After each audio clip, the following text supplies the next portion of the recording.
അതെ, ഞങ്ങൾക്ക് എല്ലാ ദിവസവും സന്തോഷമാണ്.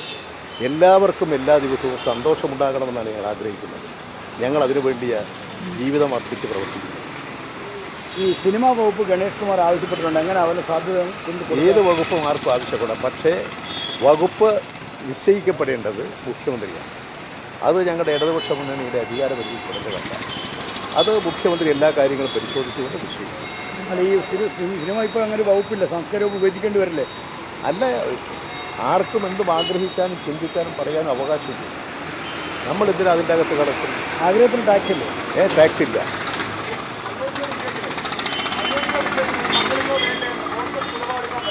രാഷ്ട്രീയത്തിൽ പോകണം മൊത്തത്തിൽ. അയോധ്യ പ്രശ്നം, അയോധ്യയിലെ ബാബരി പള്ളി തകർത്തത് ഇന്ത്യ രാജ്യത്ത് വർഗീയ വിദ്വേഷമുണ്ടാക്കി, വർഗീയ സംഘർഷമുണ്ടാക്കി, മതപരമായ ചേരിതിരിവുണ്ടാക്കി, വോട്ട് ബാങ്ക് സൃഷ്ടിക്കാൻ BJP നടത്തിയിട്ടുള്ള രാഷ്ട്രീയ സമരമാണ്. അതിൽ ആ കാലഘട്ടത്തിൽ കോൺഗ്രസിലെ പല നേതാക്കളും അതുപോലെ തന്നെ അവരുടെ പല അനുഭാവികളും അതിനകത്തകപ്പെട്ടുപോയി. ഇപ്പോൾ ആ സ്ഥാനത്ത് ക്ഷേത്ര നിർമ്മാണവും അതിൻ്റെ ഭാഗമാണ്.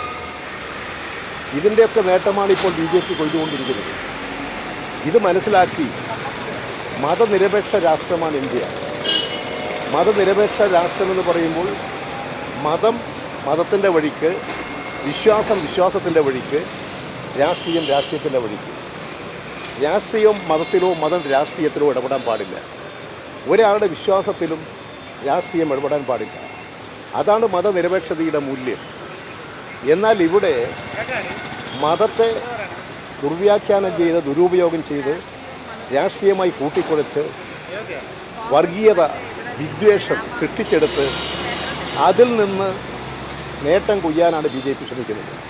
BJPയുടെ രാഷ്ട്രീയ കാഴ്ചപ്പാടാണത്. അവർ ഇനിയും സംഘർഷമുണ്ടാക്കും. മണിപ്പൂർ കത്തിയത് അതിൻ്റെ ഭാഗമായിട്ടാണ്. ഇപ്പോൾ ഇന്ത്യയിലെ പല ഭാഗത്ത് നടന്നുകൊണ്ടിരിക്കുന്ന വർഗീയ സംഘർഷം അതിൻ്റെ ഭാഗത്താണ്.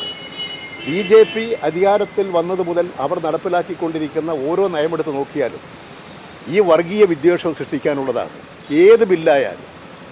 അപ്പോൾ അതിൻ്റെ അടിസ്ഥാനത്തിൽ വർഗീയ വിദ്വേഷമുണ്ടാക്കി BJPയുടെ രാഷ്ട്രീയ അജണ്ടയുടെ ഭാഗമായി, BJPയുടെ രാഷ്ട്രീയ പ്രവർത്തനത്തിൻ്റെ ഭാഗമാണ് അയോധ്യ ക്ഷേത്രവും ഉദ്ഘാടനവുമെല്ലാം. ഇത് തിരിച്ചറിയാൻ ഇന്ത്യയിലെ രാഷ്ട്രീയ പാർട്ടികൾക്ക് കഴിയും. മതനിരപേക്ഷ പാർട്ടികൾ ഈ കാര്യങ്ങളെല്ലാം മനസ്സിലാക്കും. ജനാധിപത്യ ശക്തികൾ ഇത് മനസ്സിലാക്കും. അതിനനുസരിച്ച് ജനങ്ങൾ ചിന്തിച്ചുയർന്ന് പ്രവർത്തിക്കും.